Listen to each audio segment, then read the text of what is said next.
The union budget is just around the corner and every industry is eagerly waiting to hear what's in store for them. One of the industries that is very eager for 1st February is the Indian toy industry. Although the Indian toy industry is $1.5 billion strong, but the global market share is just 0.5%. We are present at Toy City in Greater Noida, which is near the national capital, to find out what is the toy industry's budget wish list.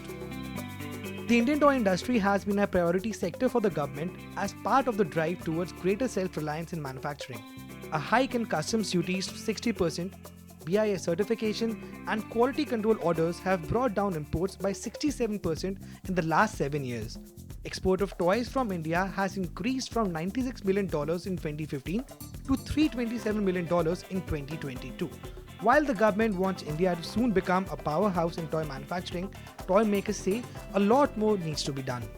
India has a big domestic population and a very small presence in the global market. The global market is more than 7 lakh crore, we are not even 0.5%. So there is a huge opportunity. In terms of the policy initiatives that we expect a PLI to come out. We also expect a national toy policy to come out in the budget. Sunlord Apparels and Toys and MSME is one of the major exporters of Disney soft toys from India. The company is hoping for incentives that will make Indian toys more competitive against Chinese toys in the global market. China accounts for 70% of global toy exports and India's share is less than 1%. On the company's wish list is a PLI scheme and the renewal of the Technology Upgradation Fund. The major need that we have right now is to have a level playing field with China with regards to exports.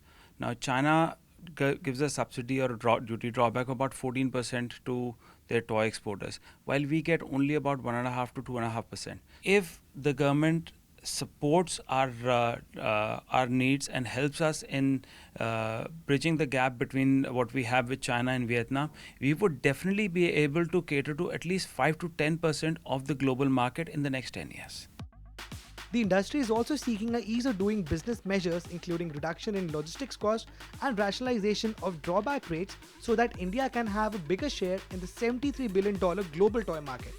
The freight cost from Bombay to different countries, that is quite a lot more than when we compare it to China. So we need the government to intervene and either subsidize us or reduce the port charges for the shipping companies, and also that these prices can come at the same level.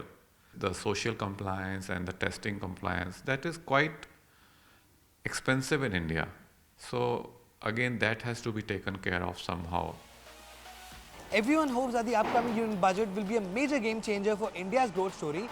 The toy industry expects the government to announce a PLI scheme for toy manufacturing, restart the Technology Upgradation Fund, make some kind of announcement to reskill and upskill the existing workforce. And with these announcements, the industry expects that this will not only cater to a boost in the domestic demand, but will also help to increase India's global market share in toy manufacturing from the existing 0.5% to at least 5 to 10% in the times to come. With video journalists Nitin and Saurabh, this is Daanish Anand for CNBC-TV18.